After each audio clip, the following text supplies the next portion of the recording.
Chats with Adam, and today I am joined by Rob Anderson.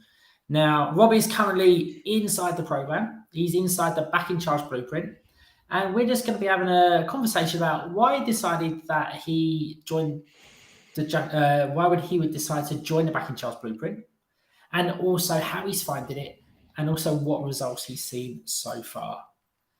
So, Rob, before we crack on, just like to introduce yourself, who you are, what do you do, where you from?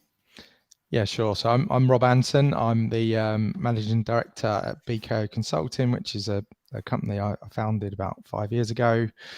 I'm also husband to Nancy. I've got two beautiful children. And yeah, that's me. I've always been quite outgoing, probably taken on a bit too much in recent years, and yeah, keen to share my experience of this program. Nice. Cool. And also, guys, if anyone is watching, please just put hi in the comments, as we've already had a few come in already. Just let us know you're there. And if you've got any questions that you would like to ask Rob about his time so far in the Back in Charge blueprint, please just put it in the comments, and we can just talk about it. Okay. So, Rob, you sent me a message, didn't you, a little while ago? Like, we've known each other for quite a while anyway, but we recently connected on LinkedIn, wasn't it? Yeah. And you sent me a message, didn't you, saying, right, I've been seeing your stuff. I That's want right. to change, right? Yeah. I think I asked if I was too young for the program, but you said I wasn't. Yeah, all right. Yeah, it does say like men over 40. Yeah, so yeah, you are younger than 40. You are younger than 40. So, like, what made you reach out in the first place? Like, how are you feeling? What were things going on? Why did you decide to reach out? Yeah, I mean, at the time, it just felt like I had so many priorities, so many important things on my plate. I knew that I wanted to spend quality time with the family. I knew that I wanted to drive my business on, sort of slight change in approach in my business. I really wanted to focus on that. But also, the year before, I had just been constantly sick. And then when I thought about it, since I got COVID in whenever that was, a few years ago, I just hadn't been myself, hadn't been fit and healthy. Sort of, I played rugby a lot, and then I played a lot of sport, played golf. I was like swimming, and I was just struggling to do those things. Going up the stairs, I was out of breath, and I just thought, you know what, I need some help sorting this out. I think I can sort the business out. I think I can carve some time out. But my main intention was to get my health right, and that's my primary driver when I reached out. Really, I didn't want to be sick anymore. I didn't want to have that worry about, is my waistline too big? As my kids get more active, am I going to keep up? All that kind of stuff. It's just a worry. So yeah. Yeah, cool. Because, like, how old are your children for a start? 4 and 2. 4 and 2, right? So they're like still super young, but Yeah. loads and loads of energy, and that's only going to increase as they get older, right? Yeah, and things that you can't control, I think, is the other thing which I just couldn't get my head around. So, I want them to go to bed, and I want them to go to bed in 40-minute window that I've allocated for them. I've scheduled it in. That's the plan. We all agreed. Oh no, 9:30 at night. Fine. Yeah, okay. 2.5 hours later, and I'm still trying to put them to sleep because it's too hot, or that grandparents filled them with sugar, or they haven't been active enough that day. There's just those sorts of things you can't control. Were just knocking me off track massively, and I was working to 1 o'clock in the morning at least 3 times a week, logging on a Sunday and doing stuff in at lunchtime. Taking away from that time with the kids probably made it all worse, made the bedtimes longer and all that kind of stuff. So it just wasn't right. What was happening just didn't feel right at all. And I probably know most of the things that we're going through in this program, but I just really needed somebody there with me, support, and also to sort of help me be accountable to, we haven't had loads and loads of check-in one-to-one sessions, but I use the group, and I do the homeworks, and I find that just keeps me back to where I'm meant to be each time. So I'm not on this big slippy slide of, fuck it.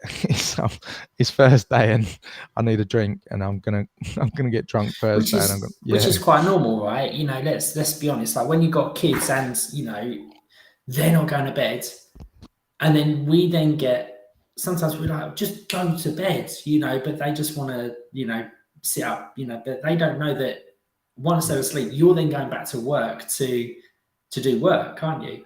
Yeah, And and you find yourself losing your patience or losing your rag, and you start off sort of understanding. Okay, I understand you need one sock on tonight, and the other one needs to be off, and that's all good.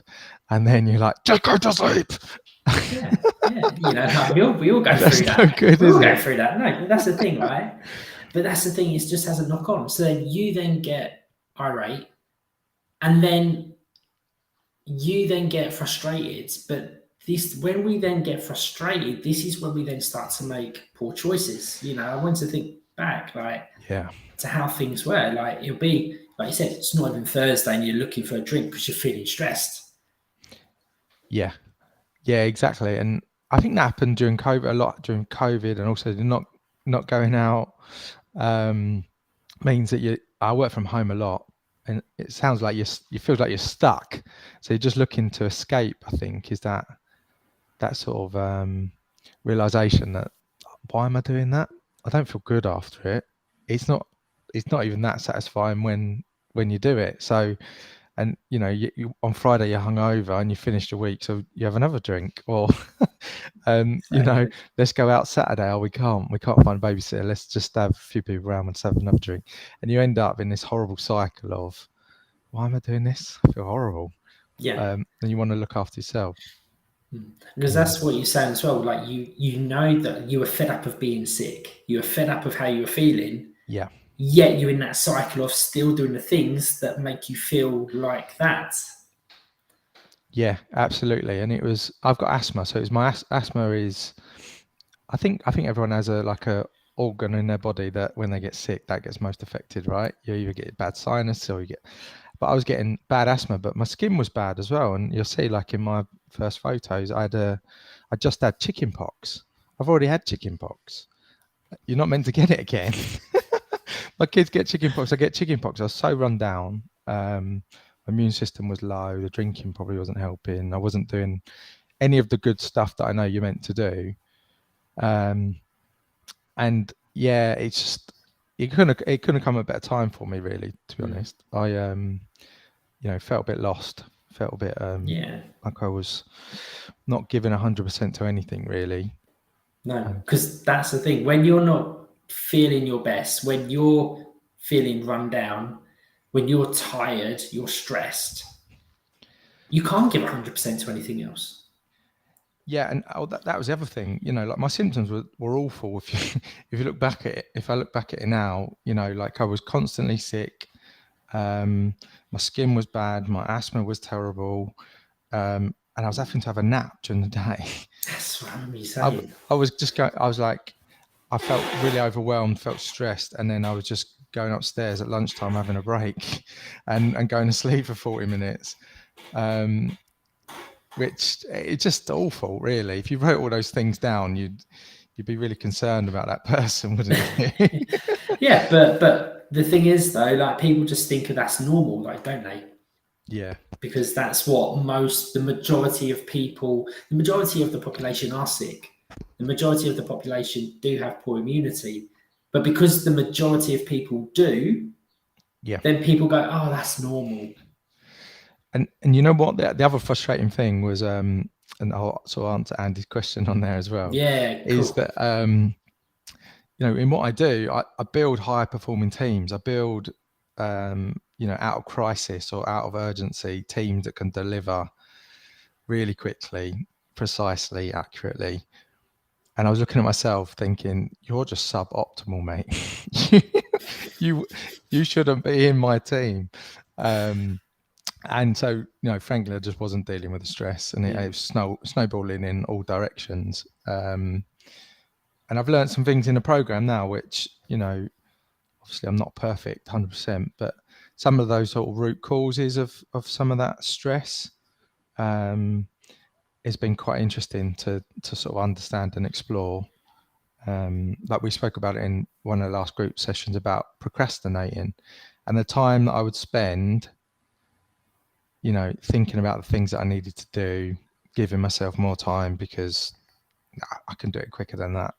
And then them adding up and snowballing, and then all of a sudden 9 to 5 I haven't done a lot, and I'm gonna have to do 4 hours once I put the kids to bed. Was just having a massive knock-on effect, to my stress during the day, to my sleep, to my ability to go and exercise, to socialising with Nancy, date nights, all that kind of stuff. So yeah, just procrastination and trying to get a handle on that is, I'm trying a few things now, different ways of doing that, but just even realizing that's what you're doing is quite good, I think. Nice. The answer isn't going for a nap.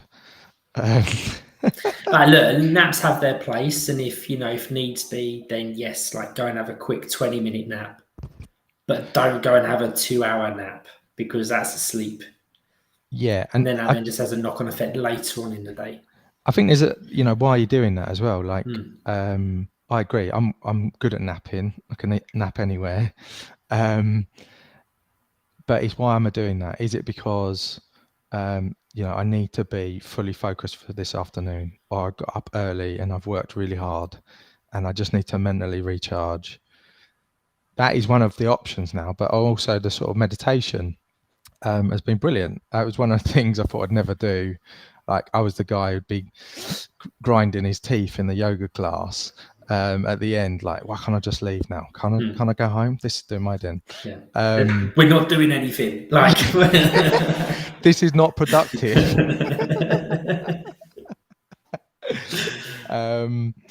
Yeah, so like meditation, brilliant. I'm just learning that. I use the Calm app. I'm on day 15 or whatever it is, and I'm learning how to do it.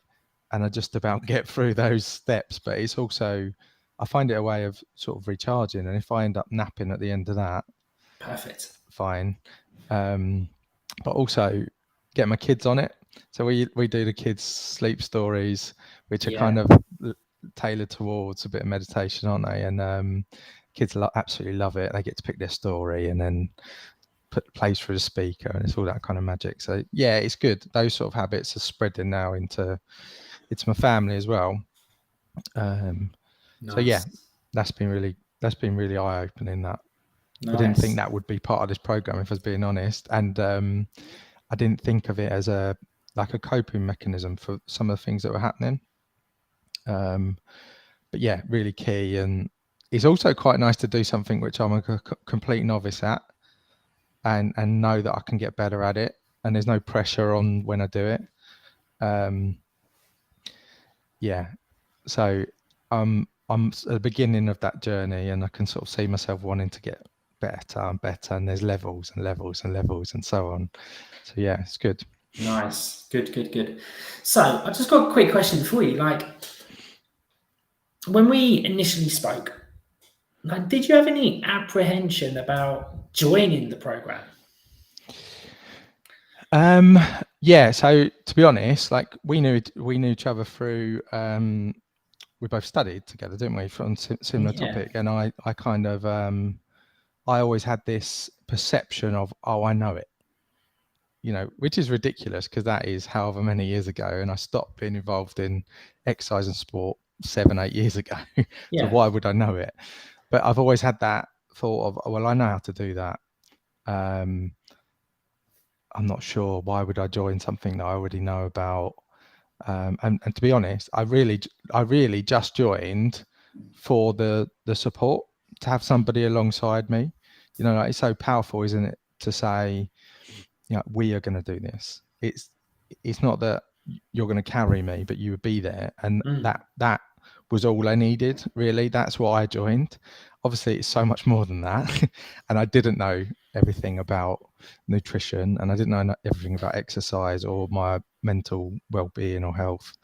And I've learned loads along the way, which has been quite good in a way, to sort of drop that egotistical shackles of, I know how to do it. I just cut carbs out, starve myself, and I train. I starve myself till 5 o'clock, then I train and I do this, and that's how it's different when you're 25. Yeah, but like this is the thing as well. So I was, like you studied sports science at university. Yeah, Also, I was talking to someone earlier about you, who also went to university with us, and like we mentioned that you were captain of the first team rugby team as well, weren't you? yeah, And they were like, that's actually really refreshing to hear that because they thought that because captain of the first team rugby team that you would have your shit together, with your weight, you would know what to do. You wouldn't need help losing weight. You wouldn't need help doing this. But you've seen that you needed support and you've invested in yourself for the support. yeah. And I was talking about this because it was Father's Day while I was away. I'm fortunate enough to have a dad and a stepdad who's, stepdad's been around for a very long time, and I kind of have like both personalities. I can turn both sides on from what they've taught me and how they've guided me. My dad's bank manager, leader, forefront. If you haven't got it, front it. Take anything on. And my stepdad,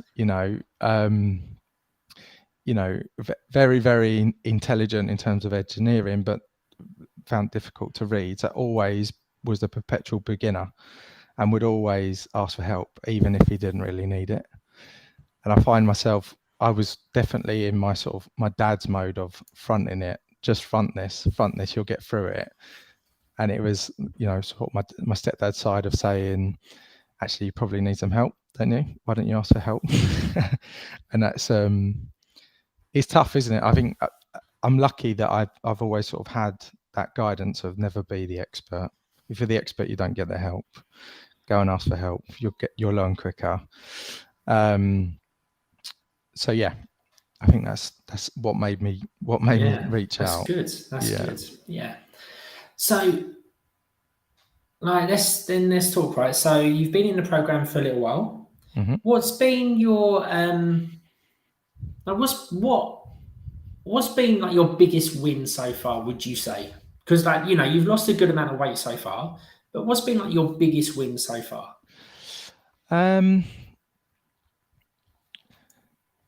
So from a health perspective, I feel like I've lost weight in a way that's going to really improve my health. And the scales that I've got tell me that, give me an estimate anyway of the sort of visceral fat, the fat around your organs. And when I first stepped on that, I was flashing violently red at me, and it said my metabolic age was 55, which is the top those scales could be. Yeah. And that got down to 41, which I'm 3 years off my age, and I've lost like 3 liters of fat around my organs. And I just think, wow, if all I've had to do is this and this to achieve that health benefit, that's amazing. And then from a personal perspective, I haven't really changed my social calendar. I'm not a recluse because of this. I'm still seeing people, still have people around barbecues. We've done lots of things. Had a weekend away. I've had a weekend away. I've got another holiday in 2 weeks. And I'm thinking about the choices that I'll make so that I can still be there, still enjoy myself without it totally trashing my whole week. And I didn't really have that decision in my mind before this program. And the fact that I'm considering it now, I might go and get wasted, but at least it'll be a decision, it'll be a choice, and I won't have the guilt afterwards that, oh bloody hell, why did I do that? See, this is good, right? You said that it'll be a decision, whereas before it was just like a habit. Yeah. Like come Thursday night, it's like, oh God, like it's Thursday, I need a drink. Whereas like now it's like you're going to choose to have that. It's like you're taking control, you're taking ownership of it instead of the poor habits, the poor choices having the control over you. Yeah, and it makes it a lot easier to come back to what you want to achieve. Like weekend away I just had was brilliant. Absolutely loved it. Just me and my wife. We did loads of exercise. We went to the gym. We both went swimming. We walked up a mountain, but we also had a bottle of wine or two, and ate some nice food. But then when I come back yesterday, it was actually I had the same breakfast I had, so I continued that through, so that I kept that. So I hadn't completely gone, oh right, it's all out the window. I kept some of my habits, still had my water, still had my cold shower, still had my eggs for breakfast. All that stuff still contained. So when I come back, I was back on it. I was back doing what I needed to do, having enjoyed myself. There wasn't that guilt of, oh, I've put on weight and I didn't follow the plan, and all of that could have easily snowballed me. Yeah. And then you didn't go into, like what I call the fuck it phase. Yeah. You were like, no, cool, a little bit of weight's gone on, right, I'm going to get back to the habits because they're easy to follow. Yeah. Crack on. Yeah, and this week I will lose weight compared to last week. Yeah, so it might have been a miscalculation because I definitely trained harder than I have been at home because I've got itchy feet all the time, so I have to get up and do stuff. But I've really enjoyed that as a program. It's that kind of, it isn't rigid. It isn't follow this and you get results. It's make these considerations, make these choices, make these decisions. You design it how you need to live your life. That's it. And that's how it works. So like I can see myself now, it's almost annoying that I've got a family holiday in a couple of weeks because I finish in like 4 or 5 weeks, don't I? So I'm gonna have to make some allowances for that. That's cool. All inclusive local, and I won't achieve as much as I want because I'm competitive now, and I'm going into the acceleration phase, and I'm going to do the exercise, and I'm going to do the calories, and I always want to do more. So I'm already in my mind going, okay, so that will be one milestone, but the next milestone is going to be September because we're going to go to Centre Parks in September before the kids go to school. I'm like, right, that's the next milestone after that. But then, like, I just want to, I should, just to reiterate the fact is, even though, you're thinking that you've got a holiday coming up and you've got to make some changes, it's not that at the end of the 12 weeks, your journey stops. It's not then at the end of the 12 weeks that you've then got to think about, well, what do I do next? Because, do you feel then that this is something that you can then just continue with? Yeah, definitely. I think for me, there's some habits I've already embedded. Like my mornings now are, I have that drink, I have that shower, I go for the walk, I try and do a stretch, I do my meditation, I do my gratitude, all that stuff. I can see that all just being part of my life. What I will think I will probably end up doing is setting myself goals and targets, whether that be a physical fitness goal or a well-being goal or a weight goal every sort of 3 months, just to keep myself focused on a point. But yeah, I could see myself doing that for the long term now. Yeah. It's a bit like Andy says here. He was like, it's a great way to have a program that doesn't simply end. So it's not like you're doing 12 weeks, boom, right, you then got to go and figure out what to do next. Yeah. We're creating those habits that normal from day one. So it's like, well, it's going to be easy for you to continue with. Yeah, and I think it's broad enough that there's enough there where I go, oh, that's interesting, and you learn a bit, and then you won't master it in 12 weeks. So then you've got that. Do I want to continue that on? Exactly. So, like that meditation, for example, I can see myself getting really into that because I really hated the opposite effect, procrastinating, stressed, all that stuff that I was ended up doing. And this is one of the ways I can fix that. So I'm going to try and get as good as I can get for that. So maybe that's going to be one of my targets, September to Christmas or whatever. I'll get to a point. So yeah, it sort of broadened my horizons on what health means really, and how I manage it. Nice. So look, you've been in the program for a little while so far. Who, through you getting the results, who else has been impacted from you making these changes? Has anyone else been impacted? Have you noticed any impacts on anyone else yet? Yeah. So my wife, I'm cooking different. I cook the meals, so I'm cooking different dinners. My dinners are smaller, which means my wife's dinners are smaller. I don't think she doesn't need to or was looking to, but she's dropped some weight, and she's really happy about that. I think also my dad and my stepmom, they've just joined a different program, which always works when they go back to it. But at least they've made that decision to go and do something about it. That's it. And they've lost some weight last week, which is brilliant. Really happy for them to do that. And yeah, like my dad's gone to get his knee sorted out because that's stopping him getting moved. So I think just doing something like this and then not asking for anybody's help to do it. Like I haven't badgered my wife to join me. I haven't asked anyone to accommodate me. I'm just doing the program for me, myself. It's sort of like, it's that different kind of leadership, isn't it? So your actions are your leadership. 100%. And then a couple of things happened. So one of the things, we went to Mexico in November, and stress, 2-year-old, needed changing. Guy in front wouldn't move his seat. He'd had it reclined for 7 hours. I'd ignored it, and then I just completely lost it, like red mist. I didn't do anything bad, but I was physically shaking. I was that stressed about it.